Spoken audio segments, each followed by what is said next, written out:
खुलुमबाय बेयो बड'लेण्ड इंखं टेलिभिजन दिनै 10 जुन 2023 रबिबारखालि सानसेनि बरादखौ नोंथांमोननि खाथियाव लाबोदों आं सदानन्द दैमारिया।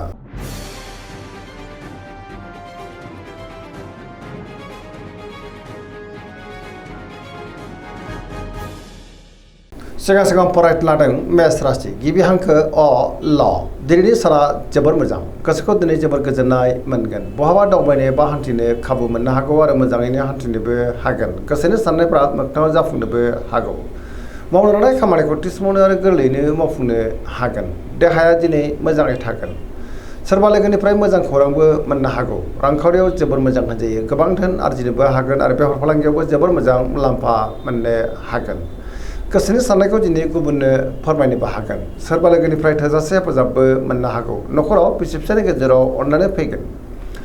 गुबुनजों दिनै मोजां सोमोन्दो लाखिनोबो रोंगोन गोसोनि बोलोआ बांनो हागौ लाइमोनफ्रा जोबोर रमान्टिक जागोन आरो गावबा गावनि गोसोनि साननायखौ फोरमायलायनोबो हागोन फरायसाफ्रा दिनै फरायनायाव गोसो दुंखांगोन आरो मोजां फिथाइ मोननोबो हागोन धोरोमारि बिथिङाव दिनै गोसो दुंखांनो हागौ पजिटिभ एनार्जिनि गोहोम गोग्लैगोन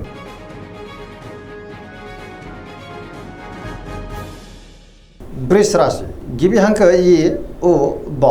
दिनैनि साना जोबोर मोजां गोसोखौ दिनै जोबोर गोजोननाय मोनगोन सोरबा लोगोनिफ्राय मोजां खौरां मोननोबो हागौ गोसोनि साननायफ्रा मोगथाङाव जाफुंगोन मावनो लानाय खामानिखौ थि समावनो आरो गोरलैयैनो मावफुंनोबो हागोन गोथों आरो गोग्गो साननो रोंगोन गियाननि आंखाल जानाय नङा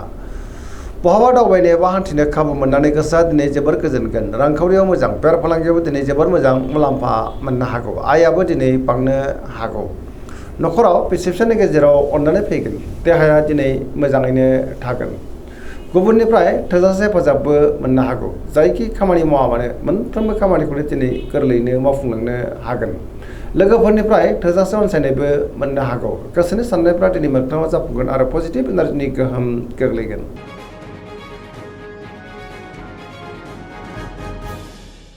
मिथुन राशि गिबि हांखो क स दिनैनि साना जोबोर मोजां गोसोखौ दिनै जोबोर गोजोननाय मोनगोन गुबुननि थाखाय दिनै गोबां मोजां खामानि मावनानै होनो हागोन पजिटिभ एनार्जिनि गोहोम गोग्लैगोन मोनफ्रोमबो बिथिङावनो जाफुंसारगोन गियाननि आंखाल जानाय नङा गोथों आरो गोग्गो साननो रोंगोन बहाबा थाङोब्ला दिनै जोबोर मोजां आरो मोजाङैनो हान्थिनोबो हागोन लाइमोनफ्रा जोबोर रमान्टिक जागोन आरो गावबा गावनि गोसोनि साननायखौ फोरमायलायनोबो हागोन रांखावरियाव जोबोर मोजां होनजायो बेफार फालांगियावबो दिनै जोबोर मोजां मुलाम्फा मोनगोन न'खरावबो अननानै फैगोन समाजाव दिनै मान मोननो हागोन गोसोनि बोलोआ बांगोन मावनो लानाय खामानिखौ थि समावनो आरो गोरलैयैनो मावफुंनोबो हागोन सोरबा लोगोनिफ्राय थोजासे हेफाजाबबो मोननो हागोन गुबुनजों मोजां सोमोन्दो लाखिनो रोंगोन आरो पजिटिभ एनार्जिनि गोहोम गोग्लैगोन सेंग्रा सिख्लाफ्रा जोबोर रमान्टिक जागोन आरो गावबा गावनि गोसोनि साननायखौ फोरमायलायनोबो हागोन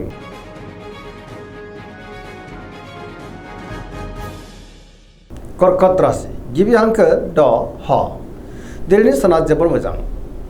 गोसोनि साननायखौ दिनै गुबुननो फोरमायनोबो हागोन गोसोआ दिनै जोबोर खुसि जागोन सोरजोंबा बाख्नाय जानो हागौ सोरबा लोगोजों बाख्नाय जानानै गोसोआ दिनै जोबोर गोजोनगोन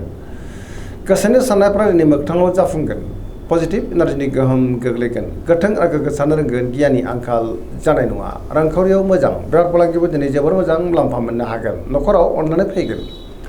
समाजाव दिनै लोगो लेवा बांनो हागौ देहाया मोजाङै थागोन गुबुननिफ्राय थोजासे हेफाजाबबो मोननो हागौ बिदा फंबायनिफ्राय थोजासे हेफाजाब मोनगोन समाजाव दिनै बयजोंबो मान होजागोन फरायसाफ्रा दिनै फरायनायाव गोसो दुंखांगोन आरो मोजां फिथाइ मोनगोन बयजोंबो मोजां सोमोन्दो लाखिनो रोंगोन आरो अनसायजानो हागौ पजिटिभ एनार्जिनि गोहोम गोग्लैगोन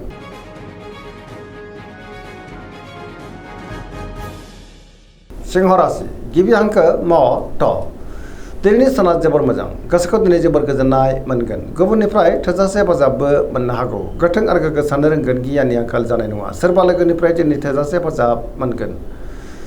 बहाबा थाङोब्ला दिनै जोबोर मोजां आरो मोजाङैनो हान्थिनोबो हागोन गुबुनजों मोजां सोमोन्दो लाखिनो रोंगोन मोनफ्रोमबो खामानियावनो दिनै जाफुंसारनो हागौ रांखावरियाव मोजां अब्लाबो नाथाय खरसायाबो बांनो हागौ बेफार फालांगियाव जोबोर मोजां मुलाम्फा मोननो हागोन गोसोनि साननायखौ दिनै गुबुननो फोरमायनोबो हागोन न'खराव अननानै फैगोन बिदा फंबायनिफ्राय थोजासे हेफाजाब मोननो हागौ देहाया दिनै मोजाङै थागोन अब्लाबो नाथाय जानाय लोंनायाव सांग्रां जानांगोन गोबां मोजां खाबुबो दिनै मोननो हागौ गोसोआ दिनै जोबोर रमान्टिक जागोन आरो लाइमोनफ्रा गावबा गावनि गोसोनि साननायखौ फोरमायलायनोबो हागोन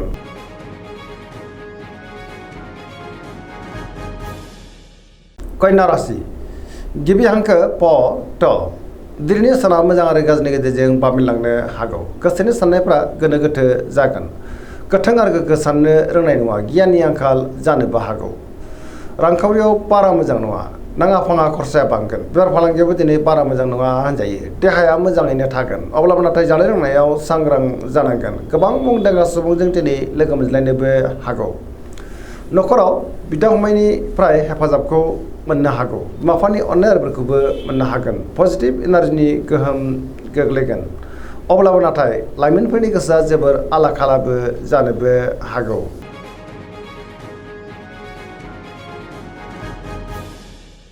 तुला राशि गिबि हांखो र ट दिनैनि साना जोबोर मोजां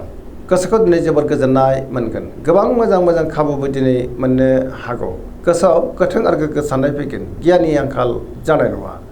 गावनि गोसोनि साननायखौ दिनै गुबुननो फोरमायनोबो हागोन मावनो लानाय खामानिखौ थि समावनो आरो गोरलैयैनो मावफुंनोबो हागोन देहाया मोजाङै थागोन रांखावरियाव मोजां अब्लाबो नाथाय खरसायाबो बांनो हागौ बेफार फालांगियाव दिनै जोबोर मोजां मुलाम्फा मोनगोन गुबुनजों मोजां सोमोन्दो लाखिनोबो रोंगोन रांखावरियाव मोजां बेफार फालांगियावबो मोजां होनजायो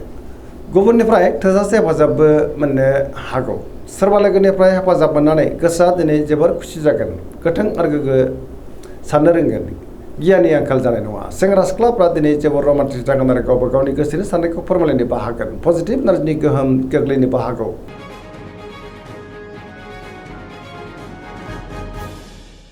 वृश्चिक राशि गिबि हांखो न स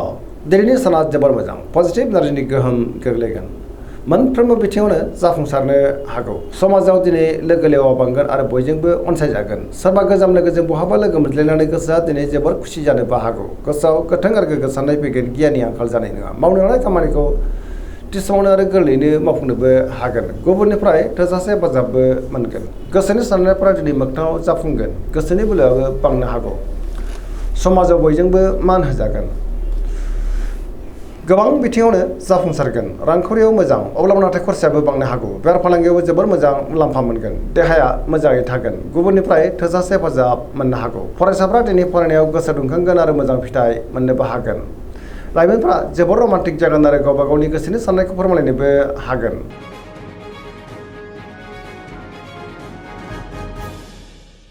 धनु राशि गिबि हांखो ध फ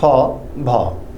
दिनैनि साना मोजां आरो गाज्रिनि गेजेरजों बाबेनलांनो हागौ गोसोनि साननायफ्रा दैबारनांगोन गुबुननि थाखाय दिनै नाङा फाङा जेंनायाव गोग्लैनांनोबो हागौ गोबां मोजां खाबुफोरा दिनै आखाइनिफ्राय बारग'लांनोबो हागौ गोसोनि साननायफ्रा दैबारनांगोन रांखावरियाव बारा मोजां नङा नाङा फाङा खरसाया बांनोबो हागौ बेफार फालांगियावबो दिनै बारा मोजां नङा होनजायो देहाया मोजाङैनो थागोन अब्लाबो नाथाय जानाय लोंनायाव सांग्रां जानांगोन बहाबा हान्थियोब्ला दिनै लामा सामायाव सांग्रां जानांगोन नेगेटिभ एनार्जिनि गोहोम गोग्लैनोबो हागौ न'खराव बिदा फंबायनि हेफाजाबखौ मोननो हागोन अब्लाबो नाथाय सोरनिफ्रायबा गाज्रि खौरांबो मोननो हागौ आरो सोरजोंबा रायखोमा जानोबो हागौ सेंग्रा सिख्लाफ्रा दिनै जोबोर आला खाला जानोबो हागौ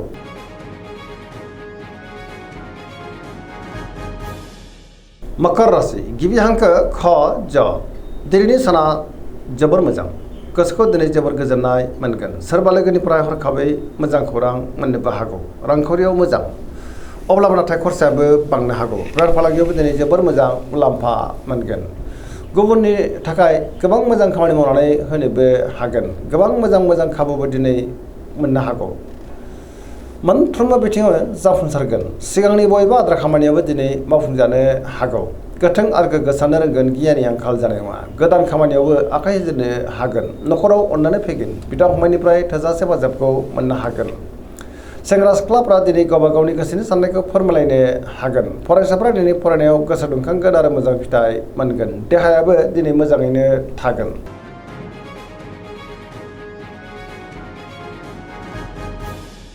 कुम्भ राशि गिबि हांखो ग स दिनैनि साना बारा मोजां नङा गोसोखौ दिनै जोबोर गुलाय गुजाय मोनगोन गोथों आरो गोग्गो साननो रोंनाय नङा गियाननि आंखाल जानोबो हागौ मोनफ्रोमबो बिथिङावनो सांग्रां जानांगोन समाजाव दिनै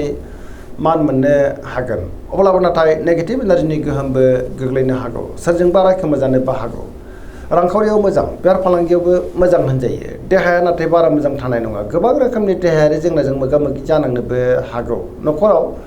एना एनि फैनोबो हागौ गोसोनि साननायफ्रा गोरोबलायाबो जानो हागौ नेगेटिभ एनार्जिनि गोहोम गोग्लैगोन सांग्रां जानाया गाहाम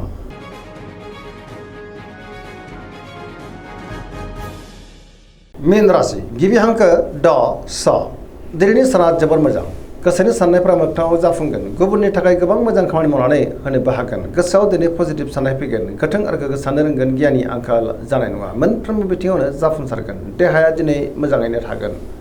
रांखावरियाव मोजां बेफार फालांगियाव दिनै जोबोर मोजां मुलाम्फा मोननो हागोन न'खराव अनलायनाय फैगोन बिदा फंबायनिफ्राय थोजासे हेफाजाबबो मोननो हागौ सोरजोंबा बाख्नाय जानानै गोसोआ दिनै जोबोर गोजोनगोन लाइमोनफोरनि गोसोआ दिनै जोबोर रमान्टिक जागोन आरो गावबा गावनि गोसोनि साननायखौ फोरमायलायनोबो हागोन फरायसाफ्रा दिनै फरायनायाव गोसो दुंखांगोन आरो मोजां फिथाइ मोननोबो हागोन पजिटिभ एनार्जिनि गोहोम गोग्लैगोन गावबा गावनि गोसोनि साननायखौ फोरमायलायनोबो हागोन दिनैनि राशि फरायनाय एसेनोसै जोबनायाव बेखौनो खावलायो जाहाथे नोंथांमोना सानफ्रामबो जोंनि बे बड'लेण्ड इंखं टेलिभिजनखौ नायबाय थायो आरो साबस्क्राइब खालामो लोगोसे लाइक खालामो आरो शेयार खालामो एसेनोसै गोजोन्थों